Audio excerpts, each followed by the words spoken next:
ജന്മാദ്യസ്യേതോന്നയാതിതരതച്ചാർത്തേഷവിജ്ഞസ്വരാട് തേനേ ബ്രഹ്മഹൃദായ ആദികവയെ മുഹ്യന്തിയത്സൂരയത്തേ ജോവാരിവൃതാം യഥാ വിനിമയോ യത്രത്തിസർഗോമുഷാദാംനാസേന സദാ നിരസ്തകുഹകം സത്യം പരം ധീമഹി. നമസ്കാരം. സനാതന ധർമ്മസംഹിതകളിലെ വിജ്ഞാനശകലങ്ങൾ പങ്കുവയ്ക്കാനായുള്ള നാദശ്രീ ചാനലിലേക്ക് എല്ലാവർക്കും സ്വാഗതം. പേര് ചാനൽ സബ്സ്ക്രൈബ് ചെയ്യാനും ലൈക്ക് ചെയ്യാനും ഓർമ്മപ്പെടുത്തിക്കൊള്ളുന്നു. ശ്രീമദ് ഭാഗവതത്തിൽ 14-ാമത്തെ അധ്യായത്തിൽ 30 ശ്ലോകം വരെയാണ് നമ്മൾ പറഞ്ഞു വെച്ചത്. ധർമ്മപുത്രരെ ദ്വാരകയിൽ നിന്ന് മടങ്ങി വന്നതായിട്ടുള്ള അർജുനനോട് കുശല പ്രശ്നങ്ങൾ ചെയ്യുകയാണ്.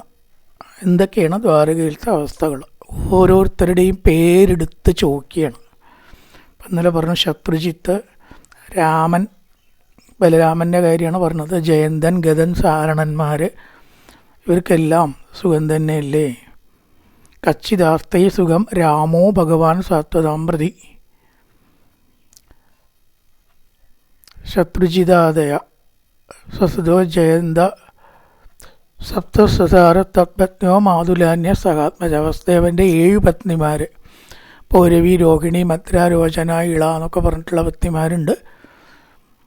ശാന്തിദേവ, ഉപദേവ, ശ്രീദേവ, ദേവരക്ഷിത എന്ന് പറഞ്ഞിട്ടുള്ള സെറ്റുകളുണ്ട്. കുറേ പത്നിമാരുണ്ട്. അപ്പോൾ അവർക്കൊക്കെ സുഖം തന്നെയല്ലേ? കച്ചിത് രാജ ആഹുകോ ജീവത്യസത്പുത്രോസ്യ ജാനുജ. ശരിയല്ലാത്ത പുത്രന്മാർ ഉണ്ടായിട്ടുള്ളതായ ആഹുകൻ ഉഗ്രസേനൻ. ഉഗ്രസേനൻ്റെ മകനാണല്ലോ കംസൻ. അത്ര നല്ല ആളല്ല എന്നുള്ള നിലയ്ക്കാണ്. അപ്പം ആ ഉഗ്രസേനൻ, ആഹുകൻ ഉഗ്രസേനൻ ജീവിച്ചിരിക്കുന്നുവോ? ഹൃദീകൻ, അക്രൂരൻ, ജയന്തൻ, ഗതൻ, സാരണൻ, ഇവർക്കും സുഖം തന്നെയില്ലേ? അവരും ജീവിച്ചിരിക്കുന്നില്ലേ? ഇന്നത്തെ പോലെ അതാത് സമയത്ത് വിവരം കിട്ടാൻ മൊബൈൽ സർവീസോ സൗകര്യങ്ങളോ ഇല്ലാത്തതുകൊണ്ട് ചില ആൾക്കാരൊക്കെ മരിച്ചു പോയാലും കൂടി ചിലരെ അറിഞ്ഞോളണമെന്നില്ല. അറിയേണ്ടവരൊക്കെ അറിയും, അല്ലാണ്ട് അറിയേണ്ടാത്തവർക്ക് അറിയാൻ. അതാണ് അവർ ജീവിച്ചിരിക്കുന്നുണ്ടോ എന്നും കൂടി ചോദിച്ചത്. അതോടെ സൗഖ്യത്തോടു കൂടിയിട്ടും ഇരിക്കുന്നുണ്ടോ എന്നും കുശലം. ശത്രുജിത്ത്, ബലരാമൻ, ഇവർക്ക് സുഖല്ലേയും ചോദിച്ചു. അതിന് ശേഷം പ്രദ്യുമ്ന സർവവൃഷ്ണീനാം സുഖമാസ്തേ മഹാരഥ ഗംഭീരരയോനിരുദ്ധോ വർത്തതേ ഭഗവാനുത. പ്രദ്യുമ്നൻ ഭഗവാന്റെ പുത്രൻ ആണ്. സർവവൃഷ്ണീനാം മഹാരഥ, എല്ലാ വൃഷ്ണികളിലും വൃഷ്ണി ഭോജകന്മാർ, അന്ധകന്മാർ, ഇവരൊക്കെ ചേർന്നതാണ് ദ്വാരക. അതിൽ ഈ വൃഷ്ണി വംശത്തിൽ വരുന്നതാണ് ഭഗവാൻ. വൃഷ്ണി വംശജൻ ആണ് ഭഗവാൻ. അപ്പം അത് പെടുന്നത് തന്നെയാണല്ലോ പ്രദ്യുമ്നനും പ്രദ്യുമ്നൻ്റെ പുത്രനായിട്ടുള്ള അനിരുദ്ധനൊക്കെ വരിക. അപ്പോൾ നമ്മൾ വൃഷ്ണികളിൽ വെച്ച് ശ്രേഷ്ഠനായിരിക്കുന്ന പ്രദ്യുമ്നൻ ഭഗവത് പുത്രൻ. സുഖം തന്നെയല്ലേ? അനിരുദ്ധന് സുഖം തന്നെയല്ലേ? അനിരുദ്ധൻ്റെ ചെറിയൊരു വിശേഷണം അവിടെ ചേർത്ത്. ഗംഭീരരയ, മഹാപരാക്രമിയായിട്ടുള്ള അനിരുദ്ധൻ. യുദ്ധത്തിൽ വളരെ കേമനാണ് ഈ അനിരുദ്ധനെ. ഗംഭീരരയോ അനിരുദ്ധോ ഭഗവാൻ രയോ വർദ്ധതയെ കുറിച്ച് വർദ്ധിക്കുന്നില്ലേ? അപ്പോൾ അവർക്കൊക്കെ സുഖം തന്നെയല്ലേ? സുഷേണ, ഈ കുറേ പേരുകൾ ഒന്നിച്ചു വരികയാണ്. സുഷേണ ചാരുദേഷ്ണച്ച സാംബോ ജാംബവതീ സുധ അന്യേച്ച കാഷ്ണിപ്രവരാ സപുത്ര ഋഷഭാദയ അതേവാനുചരാ ശൗരേ ശ്രുതദേവോദ്ധവാദയ സുനന്ദനന്ദശീഷണ്യ ഏ ചാന്യേ സാത്വദർഷഭ അഭിസ്വസ്യ സജേ സർവേ രാമകൃഷ്ണഭുജാശ്രയ അഭിസ്മരതി കുശലം അസ്മാകം ബദ്ധസൗഹൃദ. 3 ശ്ലോകത്തിൽ കുറേ പേരുകൾ. ജാംബവതി സുതനായിരിക്കുന്ന സാമ്പൻ, സുബ്രഹ്മണ്യൻ്റെ അവതാരമാണ് ഈ സാമ്പൻ എന്നാണ് പറയണത്. അവതാരമായിട്ടാണ് സാമ്പൻ. ജാംബവതി സുതനാണ്. ജാംബവതിയിൽ കൃഷ്ണനുണ്ടായിട്ടുള്ള പുത്രൻ. അതുപോലെ കാഷ്ണിപ്രവരാഹ, കൃഷ്ണപുത്രന്മാരിൽ ശ്രേഷ്ഠരായ മറ്റുള്ളവരും. പുത്രന്മാരെന്ന് പറഞ്ഞാൽ കുറേ ഉണ്ടല്ലോ. 10 പുത്രന്മാർ ഓരോ പത്നിമാരിലും ഉണ്ടായി എന്നാണ്. ഇപ്പോൾ 16,108 ഇൻറ്റു പത്നി എത്രയാണ്? 1,64,000. എത്രയും വരെ നിശ്ചയില്ലല്ലേ, കണക്കാക്കി തന്നെ വേണം. അപ്പോൾ അത്രയും പുത്രന്മാർക്കൊക്കെ സുഖമല്ലേ എന്ന് ചോദിച്ചു. സ്വപുത്ര ഋഷഭാദയ, ഋഷഭൻ മുതലായവർ പുത്രന്മാരോടുകൂടി സുഖമായിട്ടിരിക്കുന്നുണ്ടോ? തഥാ ഏവ അപ്രകാരം തന്നെ ശൗരേ അനുജരാഹ കൃഷ്ണൻ്റെ സുഹൃത്തുക്കൾ, കൃഷ്ണൻ്റെ കൂടെ നടക്കണ ഒരു ഭാഗ്യവാന്മാരാണ്, കൃഷ്ണൻ്റെ കൂടെ നടക്കാനുള്ള ഭാഗ്യം കിട്ടിയല്ലോ, അവരെന്തു പറയുന്നു? ശ്രുതദേവോദ്ധവാദയ, ശ്രുതദേവൻ ഉദ്ധവൻ മുതലായിട്ടുള്ള പരമശ്രേഷ്ഠന്മാർ, ഭക്തന്മാർ, ജ്ഞാനികൾ, അതിൽപ്പെട്ടവരാണ് ശ്രുതദേവനും ഉദ്ധവനും. അവരുടെ സ്ഥിതി എന്താണ്? സാത്വദർശവ യാദവശ്രേഷ്ഠരായ സുനന്ദനന്ദ ശീഷണ്യ, സുനന്ദൻ നന്ദൻ മുതലായിട്ടുള്ളവരുടെ കഥ എന്താണ്? ഈ പറഞ്ഞു അന്യേ ഏ ച, മറ്റുള്ളവർ, ഈ പറഞ്ഞതും പറയാത്തവർ എല്ലാവരുടെ കാര്യങ്ങളും ഒന്നിച്ച് അന്വേഷിച്ചു.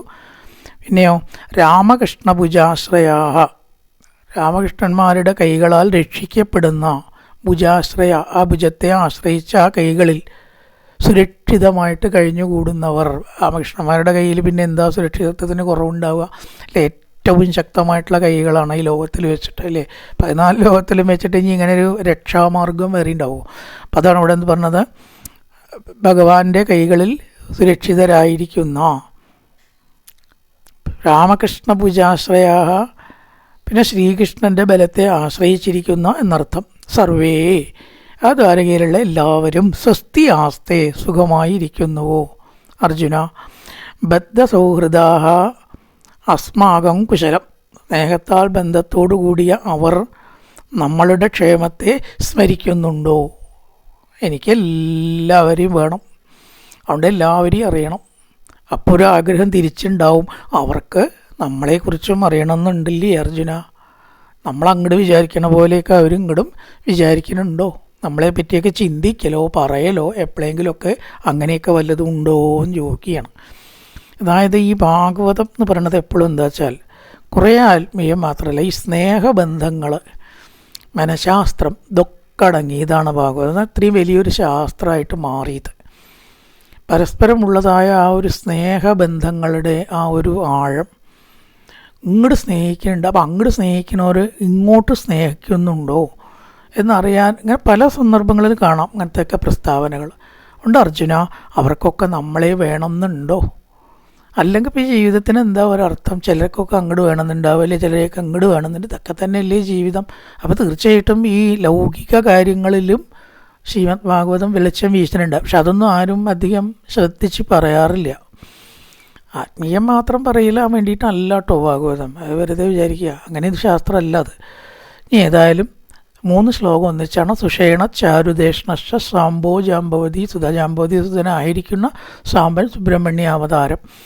അന്യേച്ച കാഷ്ണി പ്രവരാ സപുത്ര ഋഷഭാദയ, ഋഷഭാദികളായിട്ടുള്ള കാഷ്ണിയിലെ ശ്രേഷ്ഠന്മാർ. അതൈവ അനുചര ശൗരേ, കൃഷ്ണൻ്റെ സുഹൃത്തുക്കൾ, അനുചരന്മാർ. ശ്രുതദേവോദ്ധവ ആദികൾ, സുനന്ദ നന്ദശീഷണ്യ, സുനന്ദൻ നന്ദൻ മുതലായിട്ടുള്ളവർ. ഏജാന്യേ സാത്വദർശഭാ അഭിസ്വസ്ത്യാസതേ സർവേ രാമകൃഷ്ണഭുജാശ്രയ, രാമകൃഷ്ണഭുജാശ്രയന്മാരായിരിക്കുന്ന എല്ലാവർക്കും സുഖം തന്നെയല്ലേ? അവർ നമ്മളെ പറ്റി ചിന്തിക്കുന്നുണ്ടോ? അഭിസ്മരന്തി കുശലം അസ്മാകം ബദ്ധ സൗഹൃദ, ഈ സ്നേഹമല്ലേ ലോകത്തിൽ വലുത്. അപ്പം നമ്മൾ അവരെ വിചാരിക്കണ പോലെ എപ്പോഴെങ്കിലുമൊക്കെ അവർ നമ്മളെയും വിചാരിക്കുന്നുണ്ടോ അർജുന? ഇനി അവസാനം ഭഗവാന്റെ കാര്യം ചോദിക്കണം. ഇപ്പോൾ ഭഗവാനാൽ രക്ഷിക്കപ്പെട്ടവരുടെ കാര്യമാണ് ചോദിച്ചത്. ഇനി ഭഗവാനോ, ഭഗവാനഭി ഗോവിന്ദോ ബ്രഹ്മണ്യോ ഭക്തവത്സല, ഭഗവാന്റെ വിശേഷണമാണ് ഗോവിന്ദനാണ് ഗോക്കളുടെ പതിയാവുക, ബ്രഹ്മത്തിൽ തന്നെ സ്ഥിതി ചെയ്യുന്ന ബ്രഹ്മമാവുക, ഭക്തവത്സല, ഭക്തന്മാരെ താല്പര്യത്തോടു കൂടി സംരക്ഷിക്കുന്നവനാവുക, അവരിൽ വാത്സല്യം ഉണ്ടാവുക. അങ്ങനെ ഭക്തവത്സലനും ബ്രഹ്മണ്യനും ഗോവിന്ദനുമായിട്ടുള്ള ഭഗവാനാവട്ടെ. കച്ചിത് പുരേ സുധർമായ സുഖമാസ്തേ സുഹൃത്പ്രത, സുഖമായിട്ടിരിക്കുന്നുണ്ടോ അർജുന? പുരേ, ദ്വാരകാപുരത്തിൽ എവിടെ ഇരിക്കണു എന്ന് ചോദിക്കുകയാണ്. അവിടെ സുധർമ്മ എന്ന് പറഞ്ഞിട്ടുള്ള സഭയിൽ, ഭഗവാന്റെ സഭയുടെ പേരാണ് സുധർമ്മ. ചില നിയമസഭയ്ക്ക് ലോവർ ഡിവിഷനും അപ്പർ ഡിവിഷനും ഒക്കെ ഉണ്ടാവും, അതിനൊക്കെ ഓരോ പേരിട്ടുണ്ടാവും. രാജ്യസഭ, ലോകസഭ, അല്ലേ, പാർലമെൻറ്റിൽ. നമ്മുടെ നിയമസഭയിൽ ഒരു മണ്ഡലമേ ഉള്ളൂ, അതുകൊണ്ട് പിന്നെ പേരൊന്നുമില്ല. എന്നാലും നിയമസഭ നമ്മൾ പറഞ്ഞു വരുന്ന പോലെ ഭഗവാന്റെ ആ ഒരു സഭയ്ക്കൊരു പേരിട്ടിരിക്കുകയാണ്, സുധർമ്മ അസംബ്ലി. അതിന് പേരാണ് സുധർമ്മ. പേരെണ്ണ നോക്കൂ, ധർമ്മം പാലിക്കുന്നത്. അർത്ഥം അതാണ്. സഭ എന്തിനാ അറിയോ? ധർമ്മം പാലിക്കാനാ. അങ്ങനത്തെ വിഷയങ്ങൾ ചർച്ച ചെയ്യുക. പ്രതിഷേധമാണെന്ന് വെച്ചാൽ അധർമ്മത്തിനെതിരെയുള്ളത്. അതിനൊക്കെയാണ് ഈ ധർമ്മ പേരിട്ടിരിക്കുന്നത്, വളരെ ശ്രദ്ധിച്ചിട്ടാണ്. അപ്പോൾ ആ സുധർമ്മ എന്ന സഭ നല്ലപോലെ അലങ്കരിക്കുന്ന ഭഗവാൻ ഇല്ലെങ്കിൽ പിന്നെ എന്തിനാ ഈ ലോകത്തിൽ തന്നെ പ്രഭയുള്ളത്? അപ്പം അങ്ങനെ പ്രകാശിക്കുന്നതായ സുധർമ്മയിൽ മിത്രങ്ങളാൽ ചുറ്റപ്പെട്ടവനായിട്ട് സുഹൃത് വ്രത നന്നായി ശോഭിക്കുന്നില്ലേ? സുഖമാസ്തേ കാര്യാദികൾ ചിന്തിച്ച് സുഖമായിട്ട് കഴിഞ്ഞു കൂടുന്നില്ലേ ചോദിക്കണം. ബ്രഹ്മണ്യോ ബ്രാഹ്മണ ഭക്തനും, ബ്രഹ്മണ്യം എന്ന് പറഞ്ഞാൽ ബ്രാഹ്മണ ഭക്തൻ, ബ്രഹ്മത്തിൽ സ്ഥിതി ചെയ്യുന്നവൻ, പലയിടത്തും കൊടുക്കാം. ബ്രാഹ്മണ ഭക്തനും, ബ്രാഹ്മണന് വലിയ ഇഷ്ടമാണ് ഭഗവാൻ എന്നാണ് ശരിയായിട്ടുള്ള അനുഷ്ഠാനമുള്ള ബ്രാഹ്മണരോട്. ബ്രഹ്മണ്യോ ഭക്തവത്സല ഭക്തന്മാരിൽ വാത്സല്യമുള്ളവനും ആയ ഭഗവാൻ ദ്വാരകാപുരത്തിലെ സുധർമ്മ എന്നു പേരായ തൻ്റെ സഭയിൽ സുഖമായി കഴിഞ്ഞു കൂടുന്നില്ലേ? എന്തിനാ ഭഗവാന്റെ അവതാരം പറയണ? ലോകാനാം മംഗളായച, ഈ ലോകത്തിൽ മുഴുവനെ മംഗളം ചെയ്യാൻ. ഏലിയെ ഭഗവാൻ ഇവിടുന്നാണ് പോവുക. അപ്പം തുടങ്ങിയിരിക്കുന്ന ദുർനിമിത്തങ്ങൾ. ഭഗവാൻ പോയാൽ എന്താ ഉണ്ടാവുക? പോവാൻ തുടങ്ങിയിട്ടേ ഉള്ളൂ. അപ്പം എന്തൊക്കെ ദുർനിമിത്തങ്ങൾ ഇപ്പം നേരത്തെ വർണ്ണിച്ചു. അപ്പോൾ പോയി കഴിഞ്ഞാലത്തെ കഥ അപ്പം കാണാനില്ലേ? കലിയുഗം അതുതന്നെയാണ്. അപ്പോൾ ആ ലോകത്ത് ഭഗവാൻ ഉണ്ടെങ്കിൽ എല്ലാവർക്കും മംഗളം ഉണ്ടാവും ഇല്ലേ? ഇപ്പം മംഗളം ഭഗവാൻ ഇല്ലാണ്ടായോ? അപ്പോഴാ കലിയുഗം തുടങ്ങിയിട്ട് ഈ മാതിരി മൂർച്ഛിച്ച് അധർമ്മം എത്തിയത്. ആൾക്കാരെ കൊല്ലാനും മടിയില്ല, കക്കാനും മടിയില്ല ഇല്ലേ? പൊതുധനം എടുത്തിട്ട് പണക്കാരനാവാനും മടിയില്ല, അവരെ പിന്താങ്ങാനും മടിയില്ല. ഞങ്ങളൊക്കെ അവരുടെ ആൾക്കാരാണ് എന്ന് പറഞ്ഞ് നടക്കാനും ഒരു മടിയുണ്ടാവില്ല. അതൊക്കെ കലിയുഗത്തിൽ ഒരുപാട് പ്രത്യേകതകൾ നേരത്തെ പറഞ്ഞു, ഇപ്പം ഇനി പറയേണ്ട ആവശ്യമില്ലല്ലോ. അപ്പം ഇതൊക്കെ ഇപ്പോഴാണ് വന്നത്. ഭഗവാൻ ഇവിടെ ഇല്ലാണ്ടായപ്പോൾ ഭഗവാനുള്ളപ്പോൾ അത് വല്ലതും സമ്മതിക്കുമോ അവിടെ ഇല്ലേ? ഒരു കലിയുടെ അംശം ഉണ്ടാവില്ല അവിടെ. അതുകൊണ്ട് സർവേശ്വര അർജുന ലോകത്തിൻ്റെ മുഴുവൻ മംഗളത്തിന് അല്ലേ, ഒരു രാജ്യത്തിൻ്റെ ഒരു പ്രത്യേക പ്രദേശത്തെ ഒരു നിയമസഭാ മണ്ഡലത്തിൻ്റെ ആളല്ല ഭഗവാൻ. ഈ ലോകം മുഴുവൻ നോക്കി നടത്തുന്ന ആളാണ്. അതാണ് മംഗളായ ചലോകാനാം. പിന്നെ ഭവ എന്ന് പറഞ്ഞാൽ അതേ അർത്ഥം തന്നെയാണ്. ചിലപ്പോൾ ഒരു അർത്ഥത്തിന് രണ്ട് വാക്ക് വരും. സംസ്കൃതത്തിൽ അങ്ങനെ ഒരുപാട് കാര്യമുണ്ട്. കല്യാണം എന്ന് പറഞ്ഞാൽ മംഗളം എന്നർത്ഥമാണ്. നമ്മൾ വിചാരിക്കുന്ന കല്യാണം മാത്രമല്ല.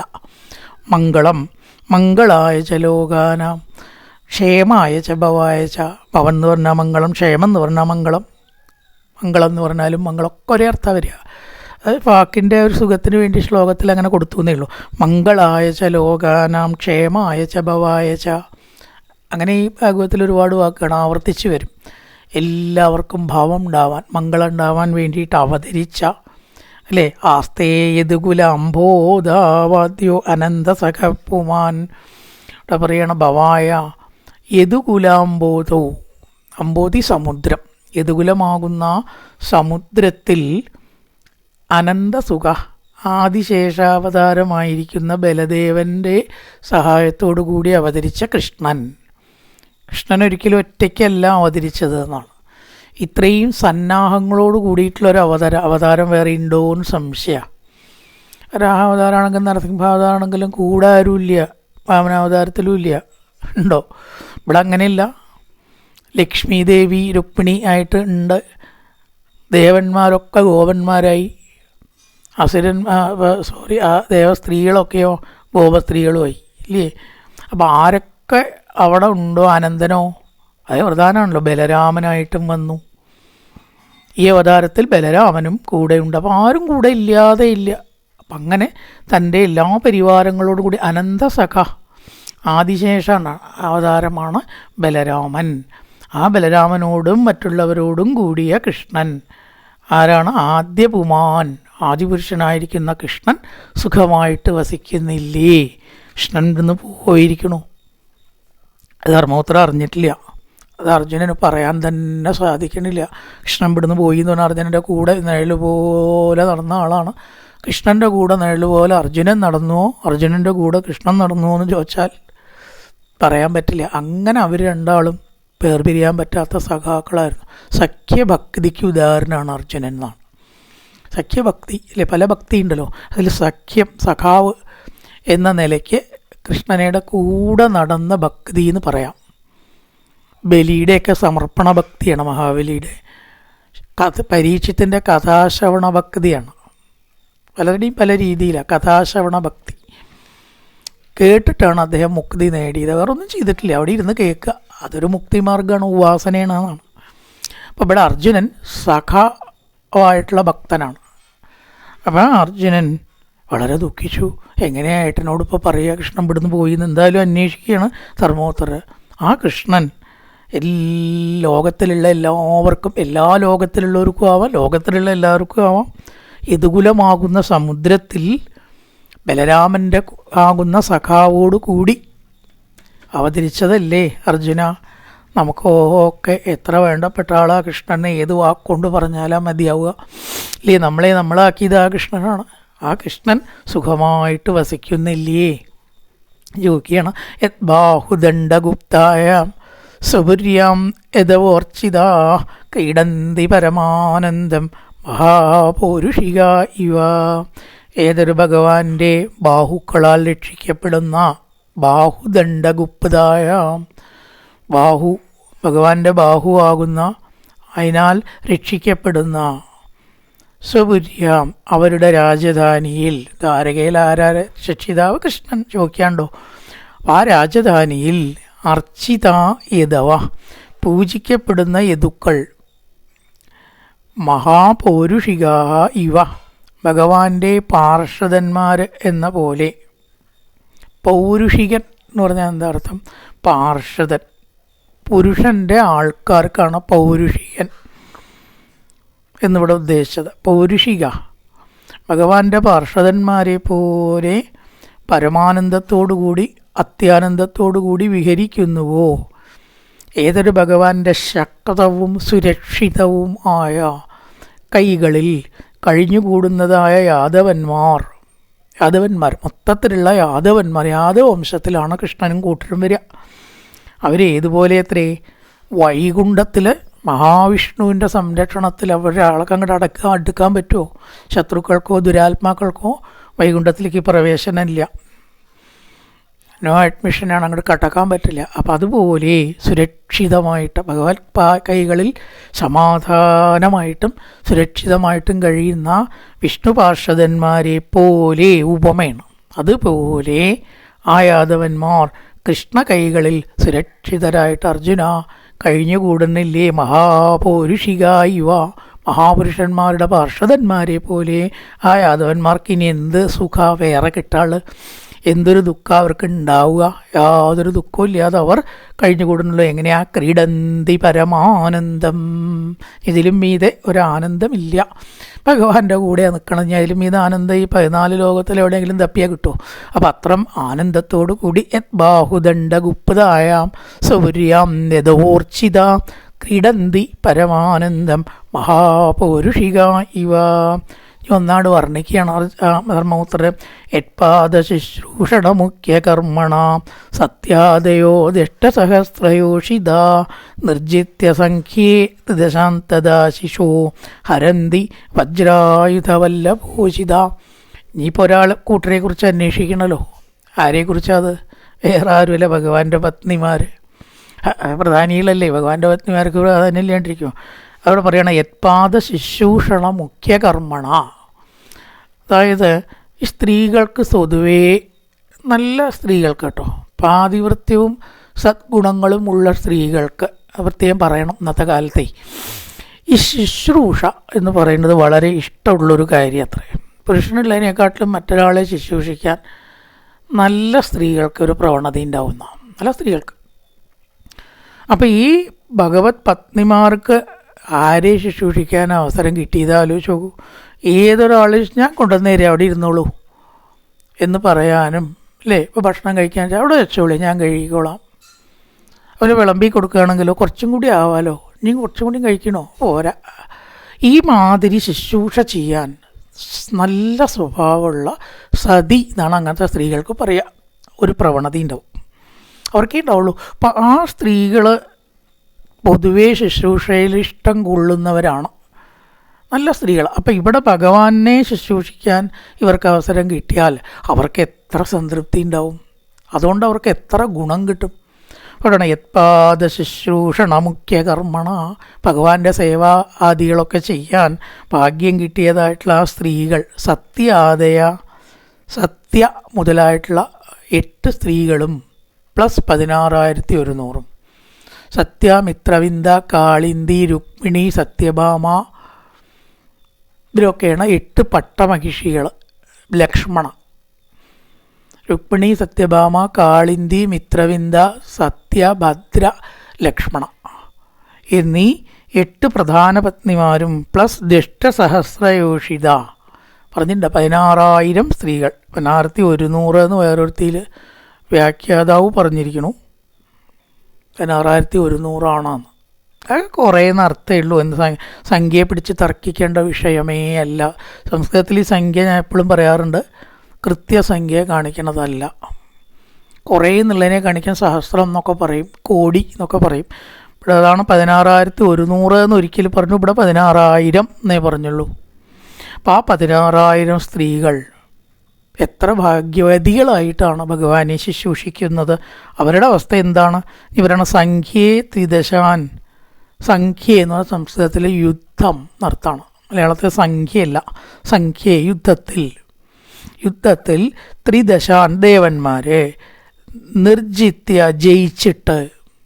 ഇവിടെ ഒരു ഉപമയാണ് കേട്ടോ. ഈ സ്ത്രീകൾ ഏതുപോലെയാണ് കഴിഞ്ഞു കൂടുന്നത് എന്നുള്ളതിൻ്റെ ഉപമ ഇന്ദ്രൻ്റെ പത്നിമാരെ പോലെ എന്ന് പറഞ്ഞിരിക്കുകയാണ്. പിന്നെ ആ ഇന്ദ്രനെ ഇന്ദ്രൻ്റെ വിശേഷണമാണ് ഈ ദേവന്മാരെ ജയിക്കുക. ദേവന്മാരെ ജയിക്കാര, ദേവന്മാരെക്കാളും മീതെ നിൽക്കുന്ന ദേവന്മാരെയും ജയിച്ചിട്ട് വജ്രായുധ വല്ലഭോചിത. ദേവേന്ദ്രൻ്റെ ഭാര്യമാർക്ക് മാത്രം വല്ലഭ സ്ത്രീലിംഗാണ്. ദേവന്മാരുടെ വല്ലഭകളെക്ക് മാത്രം സിദ്ധിക്കാവുന്ന പദവിയിൽ ഇവരെത്തിയിരിക്കുന്നു. തദാശിഷ, ആ ദേവന്മാരുടെ ഭോഗ്യവസ്തുക്കളെ പോലെ ഹരന്തി അധീനപ്പെടുത്തിയിരിക്കുന്നു. വജ്രായുധ വല്ലഭോചിത, ദേവേന്ദ്രൻ്റെ ഭാര്യമാർക്ക് മാത്രം സിദ്ധിക്കാവുന്ന. കാരണം ദേവേന്ദ്രനെ സ്വാധീനപ്പെടുത്താൻ ആർക്കേ പറ്റൂ? ദേവേന്ദ്രൻ്റെ പത്നിമാർക്ക്, ശചി മുതലായിട്ടുള്ളവർക്ക് വേറെ ആർക്കെങ്കിലും പറ്റുമോ?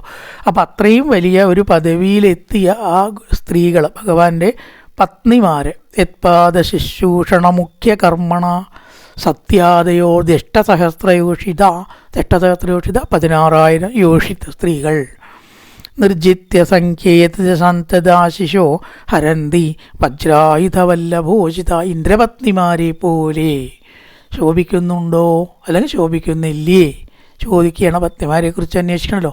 ഇനി വീണ്ടും പറയണു, യദ്ബാഹുദണ്ഡാഭ്യുദയാനുജീവിനോ യദു പ്രവീരോ ഹ്യഗതോ അഗുദോ ഭയാമുഹു അതിക്രമന്യംഗ്രിഭിരാകൃതാം ബലാൽ സഭാം സുധർമാം സുരസത്തമോചിതാം. യദ്ബാഹുദണ്ഡാഭ്യുദയാനുജീവിന, യാതൊരുവൻ്റെ കൈകളുടെ പ്രഭാവത്തെ അനുസരിച്ച് ജീവിക്കുന്ന, ഭഗവാന്റെ ആദേശത്തിനും നിർദ്ദേശത്തിനും ആജ്ഞയ്ക്കും അനുസരിച്ച് ജീവിക്കുന്ന, നല്ലൊരു ഭർത്താവിൻ്റെ ആജ്ഞയ്ക്ക് അനുസരിച്ച് വിധേയരാവുക എന്ന് പറഞ്ഞാൽ സ്ത്രീകൾക്കൊരു അലങ്കാരമാണെന്നാണ്. വേറെ ആര് പറഞ്ഞാലും ഞാൻ കേൾക്കില്ല, പക്ഷേ ഭർത്താവ് പറഞ്ഞാൽ ഞാൻ കേൾക്കും. അനുസരിച്ച്, അത് അവർക്കൊരു യോഗ്യതയാണ്, ക്വാളിഫിക്കേഷനാണ്, ഡിസ്ക്വാളിഫിക്കേഷനല്ല. അപ്പം യദ്ബാഹുദണ്ഡ വിദയാനുജീവിന, യാതൊരു കൈകളുടെ പ്രഭാവത്തെ അനുസരിച്ച് ജീവിക്കുന്ന, അല്ലെങ്കിൽ കൈകളിൽ സംരക്ഷണത്തോടു കൂടി ജീവിക്കുന്ന, യദുപ്രവീര, യദുശ്രേഷ്ഠന്മാർ. പത്നിമാരല്ല കേട്ടോ, ഈ ശ്ലോകത്തിൽ യദുശ്രേഷ്ഠന്മാരാണ്. അവിടെ കേമായിട്ട് പ്രധാനികളായിട്ടുള്ള യദുശ്രേഷ്ഠന്മാർ. പത്നിമാരുടെ കഴിഞ്ഞ ശ്ലോകത്തിൽ കഴിഞ്ഞല്ലോ. യദുപ്രവീര, യദുശ്രേഷ്ഠന്മാർ, ഭഗവാൻ ആജ്ഞാപിക്കുക വേണ്ടു ചെയ്യാൻ തയ്യാറായിട്ടാണ് അവർ നിൽക്കുന്നത്. പിന്നെയോ അകതോഭയ, ഒരു ദിക്കിൽ നിന്നും ആരിൽ നിന്നും ഭയമില്ലാത്തവരായിട്ട്. തെക്ക്, വടക്ക്, കിഴക്ക്, പടിഞ്ഞാറ്, മുകളിൽ, താഴെ ഒക്കെയുള്ള ദിക്കുകൾ. 4 ദിക്കിന് പുറമെ മുകളിലും താഴെയും കൂട്ടാം. ഈ വേണച്ച ഇടയിലുള്ള ദിക്കുകളും കൂട്ടാം. ഈശാന കോണ് അല്ലേ, തെക്ക് വടക്ക്, തെക്ക് കിഴക്ക്, തെക്ക് പടിഞ്ഞാറ്, വടക്ക് പടിഞ്ഞാറ്, എത്രയായി 10 ദിക്ക് എന്നാണ് പൊതുവേ പറയുക. ഈ 10 ദിക്കിൽ നിന്നും ഭയമില്ല.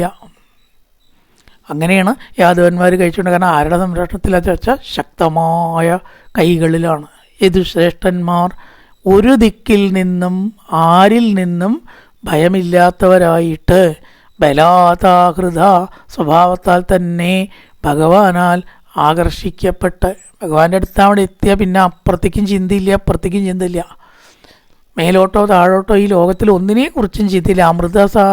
സാഗരത്തിലവിടെ മുങ്ങിയാൽ പിന്നെ എവിടേക്കെങ്കിലും ചിന്തയുണ്ടാവുമോ എന്ന പോലെ സുരസത്തമോചിതാം, സുരശ്രേഷ്ഠന്മാർക്ക് യോഗ്യമായ സുരന്മാർ, ദേവന്മാർ, ആ ദേവന്മാരെങ്ങനെ കഴിഞ്ഞുകൂടുന്നുവോ അതുപോലെ സുധർമാം സഭാം, സുധർമ്മ എന്ന സഭയെ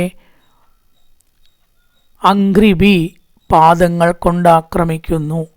ഏതൊരു ഭഗവാൻ യദുക്കളെ ഇപ്രകാരം അനുഗ്രഹിച്ചിരിക്കുന്നുവോ, യദുക്കളുടെ ഒരു ഭാഗ്യത്തെ പറ്റി പറയണം, ആ ശ്രീകൃഷ്ണമൂർത്തി സൗഖ്യമായിട്ടിരിക്കുന്നുവോ, ദേവന്മാർക്ക് മാത്രം സിദ്ധിക്കുന്നതും ബലാധിക്യത്താൽ ഭഗവാനാൽ ഇവിടെ പ്രാപിക്കപ്പെട്ടതും ആയ സുധർമ്മ എന്ന സഭയിലിരിക്കുന്ന സഭാവാസികൾ എന്നർത്ഥം. അവർ കൃഷ്ണൻ്റെ ആ ഒരു ശക്തിയാൽ ഇവിടേക്ക് കൊണ്ടുവരപ്പെട്ടവരാണ്. അതുകൊണ്ടാണല്ലോ സഭയിലെത്തിയത്. എല്ലാവർക്കും സഭയിലെത്താൻ പറ്റുമോ? കൃഷ്ണശക്തിയാലും പ്രഭാവത്താലും സുധർമ്മ എന്ന് പറയുന്ന ആ സഭയിൽ എത്തിയ മഹാഭാഗ്യവന്മാരായിരിക്കുന്ന ദേവന്മാർക്ക് സമമായ കൃഷ്ണപാദപത്മത്താൽ ആകർഷിക്കപ്പെട്ട അവർക്ക് സുഖം തന്നെയല്ലേ.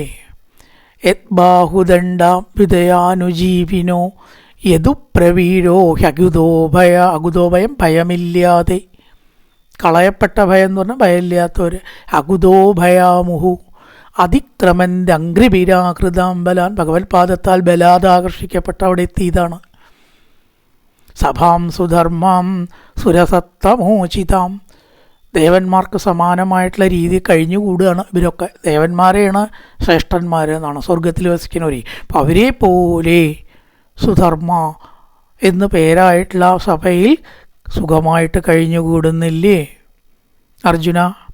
കച്ചിത്തെ അനാമയം താത, നാമയല്ല അനാമയം, കച്ചിത്തെ അനാമയം താത ഭ്രഷ്ടതേജാവിഭാസി മേ അലബ്ധമാനോ വജ്ഞാത കിം വാ താത ചിരോഷിത.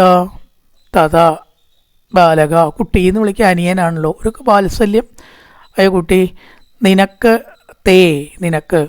അനാമയം വല്ല കച്ചിത്ത് സുഖമോ അനാമയം അനാമയം ദുഃഖമായിട്ട് വല്ലതും ഉണ്ടോ?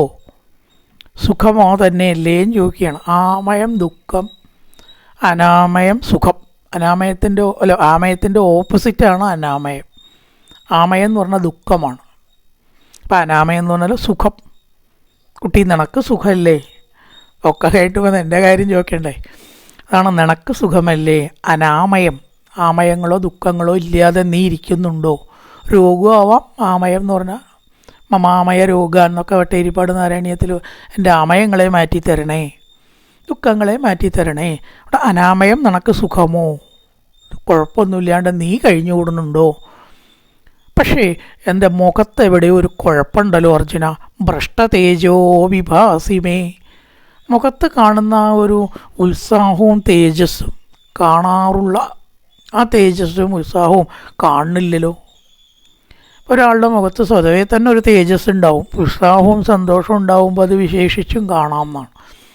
കണ്ണൊക്കെ വിടർന്ന് എവിടെയും ഒരു പ്രശ്നമോ മുഖത്തൊരു ചുളിവോ എന്തിനെക്കുറിച്ചെങ്കിലും ആകുലതയോ ഇല്ലാത്ത ഒരു മുഖം, ഉത്സാഹത്തോടു കൂടിയുള്ളൊരു മുഖം കണ്ടാലും നമുക്കറിയാം. അല്ലാത്ത മുഖം കണ്ടാലും അറിയാം അല്ലേ? എവിടേക്കോ ചുക്കി ചുളിഞ്ഞ് ആകെ കഷ്ടപ്പെട്ട് എന്തിനെക്കുറിച്ചൊക്കെയോ ചിന്തിച്ച് ആകുലതയോടുകൂടി ഒരു ഉത്സാഹമില്ലാത്ത മുഖം കണ്ടാൽ എന്താ കുട്ടി കുഴപ്പം, എന്താ നീ ഇങ്ങനെ ഇരിക്കണം അല്ലേ? കണ്ട ഉടനെ നമ്മൾ ചോദിക്കും എന്താ നീ ഇങ്ങനെ ഇരിക്കണം, എന്താ പറ്റിയേ, എവിടുന്നാ ഇപ്പോൾ വരണത്? ഈ മാതിരി ഒരു പ്രശ്നം അർജുനൻ്റെ മുഖത്ത് ശ്രദ്ധിച്ചു. ഏട്ടനായ ധർമ്മോത്ര, ഏട്ടാനിയന്മാർ തമ്മിലൊക്കെ അറിയും. കച്ചിത്തെ അനാമയം താത, കുട്ടി നിനക്ക് സുഖമല്ലേ? എന്താ നിൻ്റെ മുഖത്ത് എന്തൊക്കെയോ ഒരു കുഴപ്പം പറ്റിയ പോലെ ഇരിക്കണം. ഭ്രഷ്ടതേജാവിഭാസിമേ, നിൻ്റെ മുഖത്ത് കാണുന്ന ആ ഒരു തേജസ് കാണുന്നില്ലല്ലോ. സാധാരണ കാണാറുള്ള തേജസ് എവിടെ പോയി? ഇങ്ങനെ നീ പതിവില്ല, ഇതിനെ എപ്പോഴും ഉത്സാഹശാലിയാണ്. അലബ്ധമാനോപജ്ഞാത കിംവാ താത ചിരോഷിത പറയണ, ദ്വാരകയിൽ വളരെ കാലം വസിച്ചിട്ട് നിനക്ക് വല്ല അപമാനവും സംഭവിച്ചുവോ? എന്താ അറിയില്ല, ഈ പുരാണങ്ങളൊക്കെ എങ്ങനെ പറയണത്, ഭാര്യ വീട്ടിൽ 3 ദിവസത്തിൽ കൂടുതൽ ഇരിക്കരുത് എന്നാണ്. ഭാര്യയോട് കൂടിയിട്ട് സ്വന്തം വീട്ടിലിരിക്കാമോ എന്നറിയില്ല, അതും പാടില്ല എന്ന് പറയാൻ പറ്റുമോ ആവശ്യമില്ല. ഭാര്യ വീട്ടിൽ തന്നെ ഇപ്പോൾ ഇവിടെ പറഞ്ഞ് കാണുന്നത്. ഭാര്യയോട് കൂടി വീട്ടിലിരിക്കാമല്ലോ, അവനവൻ്റെ വീട്ടിലിരിക്കാം എന്നാണ്. അപ്പം അവിടെ താമസിച്ചിട്ട് നിനക്ക് വല്ല കുഴപ്പവും ഉണ്ടായോ? പണ്ടത്തെ കൺസെപ്റ്റാണ് കേട്ടോ, ഒന്നൊന്നും മുഴുവൻ പ്രായോഗികമാക്കരുത്. പ്രായോഗികമാക്കിയ ബുദ്ധിമുട്ട് പലതും വരും പലർക്കും. ഇയാൾ പറഞ്ഞിട്ടുണ്ട് ഭാര്യ വീട്ടിലിരിക്കരുത് എന്ന ഭാഗവതം പറഞ്ഞത്, അയാൾ പറഞ്ഞതിനല്ല വില എന്ന് പറഞ്ഞിട്ട് ഇനി ആരും കച്ചറി ഉണ്ടാക്കുകയൊന്നും വേണ്ട. അങ്ങനെ വേണ്ടി വന്നാൽ അങ്ങനെ ഇരിക്കുക. പക്ഷെ ഇവിടെ പഴയ കൺസെപ്റ്റാണ്, പഴയതും പുതിയതും വ്യത്യാസം ഉണ്ടല്ലോ. ഇപ്പം പറയണം ഭ്രഷ്ട തേജോ അവജ്ഞാത, നിനക്ക് അവഗണന അവിടുന്ന് വല്ലതും നേരിട്ടുവോ? ഇവിടെ നമ്മൾ ശ്രദ്ധിക്കേണ്ട ഒരു കാര്യം, ഈ അവഗണന എന്ന് പറയുന്നത് എവിടെ അധികം ഇരുന്നാലും ഉണ്ടാവും, എവിടെ ഇരുന്നാലും ഉണ്ടാവും. അതിപരിചയാൽ അവജ്ഞ എന്നൊരു പഴഞ്ചൊല്ലുണ്ട്. അധികം ഒരു ദിക്കിൽ പോയിട്ട് ഇടപെട്ടാൽ വില കുറയും. ഒരാൾക്ക് വളരെ ഇഷ്ടമാണെന്ന് പറഞ്ഞിട്ട് ഒരു ദിവസം 10 പ്രാവശ്യം ഫോൺ ചെയ്ത് നോക്കൂ, 15ാമത്തെ പ്രാവശ്യം അയാൾ ഫോൺ എടുക്കുമോ? ഇത് ബുദ്ധിമുട്ടുള്ള രോഗിയാണെന്ന് അയാൾക്ക് മനസ്സിലാവും ഇല്ലേ? അപ്പോൾ രോഗ്യത്തിനൊക്കെ ഒരു കണക്ക് വേണം. ഞാനേ 1-ാം തീയതി വിളിക്കാം കേട്ടോ, അപ്പോൾ എല്ലാ 1-ാം തീയതിയും വിളിക്കുക, കുഴപ്പമില്ല. പിന്നെ അവർ ഇങ്ങോട്ട് വിളിച്ചാൽ മാത്രം ആൻസർ ചെയ്യാൻ. പക്ഷേ എല്ലാ രോഗ്യത്തിനും പരിമിതിയുണ്ട്. ഇപ്പോൾ അമിതമായിട്ടൊരു ദിക്കിൽ കഴിഞ്ഞു കൂടിയാലോ അവഗണന. എപ്പോഴാണ് പോണ ചോദ്യം ഉണ്ടാവും. ഇപ്പോൾ പോയാൽ നേരിട്ടൊരു ബസ്സുണ്ട് കേട്ടോ, അതിന് പോക്കോളൂ. ഇത് പറയിപ്പിക്കരുത് എന്നാണ്. അതിപരിചയാൽ അവജ്ഞ, അത് എവിടെയുണ്ട്, അത് ഭാര്യ വീട്ടിലുണ്ടാവുന്നേ ഉദ്ദേശിക്കണ്ടു. അപ്പം അതുകൊണ്ട് ഇവിടെ ഭാര്യ വീടായിട്ടുള്ള ദ്വാരകയിൽ കഴിഞ്ഞുകൂടിയിട്ട് അർജുന നിനക്ക് അവിടുന്ന് അപമാനം അവജ്ഞ വല്ലതും ഉണ്ടായോ? തുടർന്ന് ധർമ്മോത്തർ ചോദിക്കുകയാണ്, കായേന വാചാ മനസേന്ദ്രിയർവാ വിദ്യാത്മനാവാ പ്രകൃതി സ്വഭാവാ കരോതി യത്സകലം പരസ്മൈ നാരായണായേതി സമർപ്പയാമി. ഓം പൂർണ്ണമദ പൂർണ്ണമിദം പൂർണ്ണാത് പൂർണ്ണമുദച്യതേ പൂർണ്ണസ്യ പൂർണ്ണമാദായ പൂർണ്ണമേവാവശിഷ്യതേ. ഓം ശാന്തി ശാന്തി ശാന്തി. ഹരി ഓം ശ്രീ ഗുരുഭ്യോ നമഃ. ഹരി ഓം.